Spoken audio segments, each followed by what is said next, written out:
Lube. To his friends, he was always Cairo Fred. But to the world, he was Omar Sharif, the exotic heartthrob who in the 1960s became the Rudolph Valentino of his day. The surname Sharif means noble in Arabic, and Omar always had about him an air of high-class sophistication. On screen, Hollywood producers tended to cast him in any role demanding an attractive foreigner. Off-screen, the media portrayed him as an international playboy who gambled in the world's top casinos and swept women off their feet in glamorous hotels. And as we shall see, at times he didn't do much to fight that image. His film career started in Egypt in the 1950s, and he may have stayed there had it not been for David Lean. The great British director cast Omar as Sherif Ali in the 1962 classic Lawrence of Arabia. Lawrence of Arabia didn't just introduce Omar to international audiences, it introduced him in the most spectacular way imaginable. The scene where Sherif Ali and Lawrence first meet is one of cinema's greatest, although David Lean himself thought it might have been even better. Lawrence of Arabia, I don't know if you remember, I had a scene with Omar. It turns out to be Omar Sharif coming out of a desert, and he's a mirage, and it starts as a sort of wavering shape. And it ends up as this man who gets off his camel. And I cut that at double the length at one time. And then I lost my nerve, and I cut it in half, and I made it all much quicker. And when the premiere came, I could have kicked myself, because as it started, as that figure started wavering on in the distance, the audience, you could hear a pin drop, and they were gripped. It was better the first time, but it did all right as it was. But you do learn things years afterwards. Did you not replace it after that and make it long again? No, it's done. You've done it. That was Lean's strongest memory of the premiere. Omar was just relieved to be there at all, after getting into trouble with Peter O'Toole the night before the big opening. What was it like when you first went to Hollywood? Because it must have been very alien. Well, my folks. first night I spent in jail with Peter O'Toole. No one ever found out about it, thank God, because we would have never worked again. His performance in Lawrence earned Omar a Best Supporting Actor Golden Globe Award and an Oscar nomination. He won the Best Actor Golden Globe Award 3 years later for his performance in David Lean's next film, Dr. Zhivago, the epic tale of romance and revolution in which he played the title role. Now, the $64,000 question, of course, was who played Zhivago. Now, Zhivago is a very passive part, and I think he's a poet and a doctor, but the fatal pitfall, I think, would have been to cast too much with the type. If I'd had a very studious young man, I think he'd tend to be a bore in the picture, and so I thought I will go for immense good looks. And I thought of Omar, because he'd played this sheikh in Lawrence who came out of the Mirage, and he's a very sensitive actor, and we happen to work very well together. He catches on, and I think it works. And I thought I could get this Russian poet out of him. And I backed that hunch. A lot of people thought I was mad, but I don't think I was. I think you'd make a great success in this film. With Lawrence and Zhivago under his belt, Omar should have had the world at his feet. Instead, he had the Arab world up in arms. At the same time as the Israeli-Egyptian Six-Day War, publicity photos of him kissing his co-star, Barbara Streisand, were released ahead of the 1968 film Funny Girl. Streisand's Jewish background prompted calls in Egypt for Omar's citizenship to be removed. And back in Hollywood, many of the film's Jewish backers wanted him replaced. In the end, he stayed, and even had an affair with Streisand that lasted for the duration of the film's production. The 1960s also saw another film with Peter O'Toole, The Night of the Generals, and then in 1969 came Che, in which he played Cuba's revolutionary leader, Che Guevara. Is it difficult creating a role of a man who so recently died, a man who has a fantastic reputation anyway? Do you find this hard?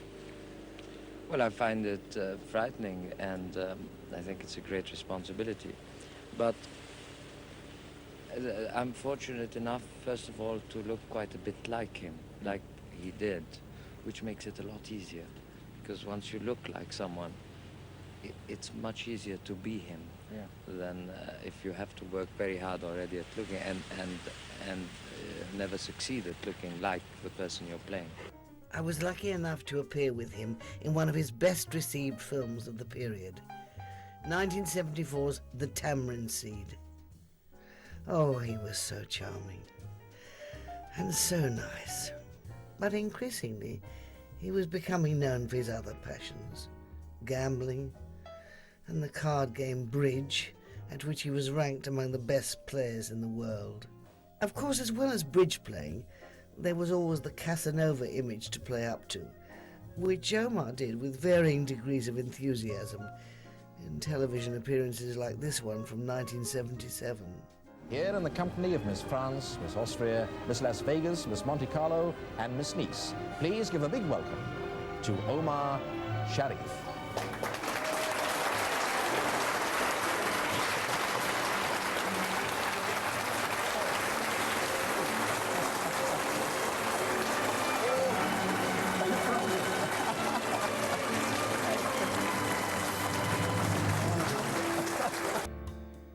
He may not have been bothered most of the time, but Omar could still win acclaim when he tried.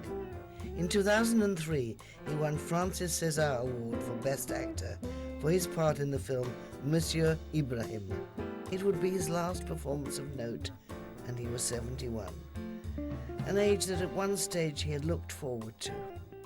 How do you regard, for example, the prospect of growing old? Well, I love the idea of growing old. I think old people have an admirable life. I always envied the life that old people have. The only fear I possibly have about getting old is being ill or not well. But if I knew that I was not going to be ill and not well, then I would love to be old, because it's got so many advantages. First of all the women problem is gone. Which is, no, it's very good. You don't have that problem anymore. So that's one thing that's settled. The other thing is that I think they have marvelous lives, all regulated with wonderful little habits, and you get up at exactly 7:37, and you go in the kitchen and make your cup of tea yourself, and then you go out and get your newspaper and sit and walk in the park and sit on that bench exactly for 56 minutes. I think it's a marvelous life that they have. They don't have any problems, really. And even in their relationship, a couple, say an old couple, is the most beautiful and charming thing that you can see, because it's real love. It's got none of the tension and fear that you have in young people's love, because you're always afraid to lose the girl you love, and she's afraid to lose you. When you're old, you're not really afraid to lose each other. It's relaxed and it's marvelous. Sadly, Omar's final years were troubled with illness and Alzheimer's disease, and he died of a heart attack in July 2015, aged 83. Despite those years when film success proved elusive, the tributes were affectionate and agreed that those early performances in Lawrence of Arabia and Dr. Zhivago meant he deserved his place in cinema history, not only as the Arab world's first international movie star, but also as the actor who was introduced to audiences with what is arguably the finest entrance ever seen in film.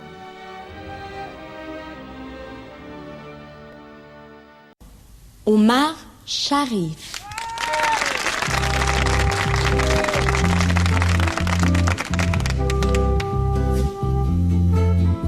Champion de France, champion de Suisse, ils jouent ensemble les rois du bridge. Champion d'Europe, champion du monde, quel beau tournoi. Et quel beau monde de tout Deauville. Et cette blonde, elle est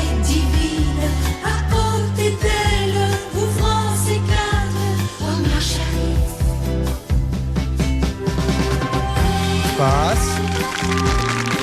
J'ouvre de 2 cœurs. 200 atouts. 3 piques. 4 piques.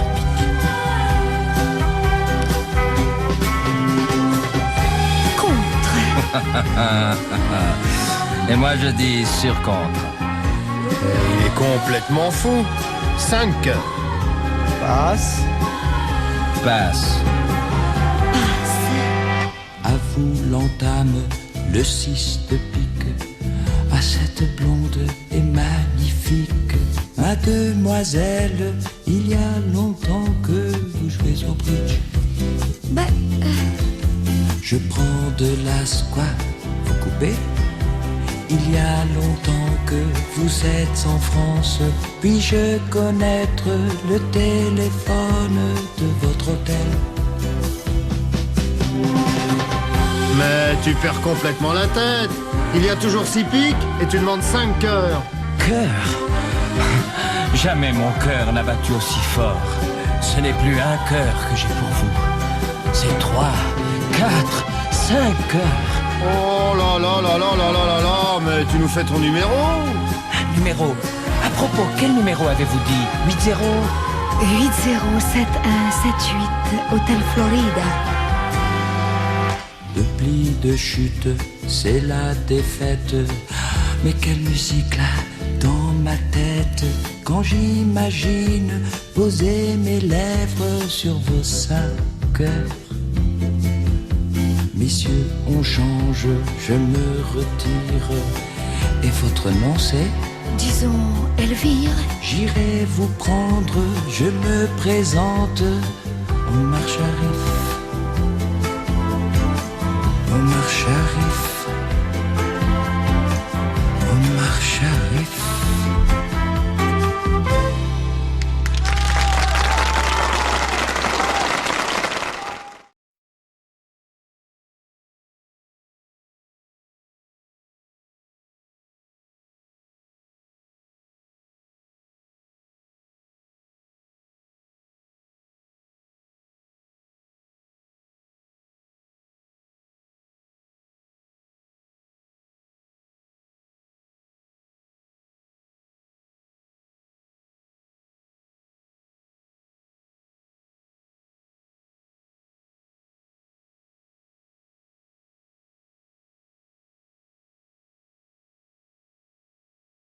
What a terrible story! That terrible story about the woman who came to your room with a gun. And Yes. That must have been Yes. terrifying. That was, but I was younger then. So it wasn't terrifying. She was drunk.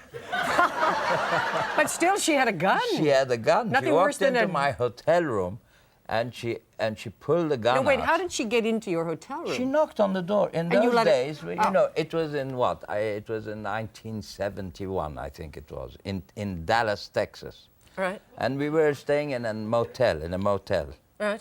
which was very luxurious, but it was a motel. So somebody knocked at the door at 4 a.m, and I opened to see who it was.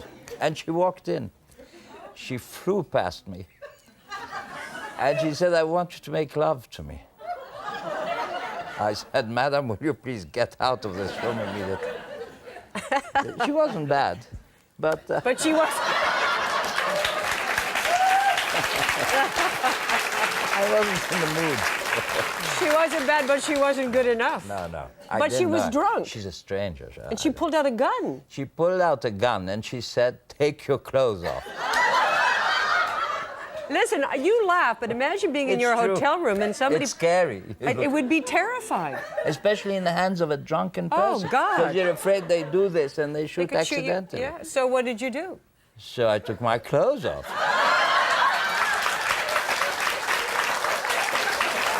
I would. Hey, I tell you, you point a gun at me for them where you say, "Take your clothes off." I'm naked that fast, you know. Everything. And then she said... And then she lay on the bed and she said, "Make love to me." Still holding the gun. And I said, "Madam, I would love to, but as you can see, it's not possible at the moment." I said, "If you try taking the gun away, maybe I'll be able to." Were you, I mean, you tell the story and we laugh, but at the time... It's true. I was scared. I was really scared. Yeah, I mean, being naked with a drunk with a gun is not funny. It's not funny. Then No. she had a very strange reaction when I said, as you can see, madam, she said, "You're a fraud." I said, "Why am I a fraud?" Because she said, "They all say that you are a lover and this and Omar Sharif, and you're a fraud. You're nothing. Look at you. Look at you. You're nothing." And she walked out. That's incredible. My God. What a story.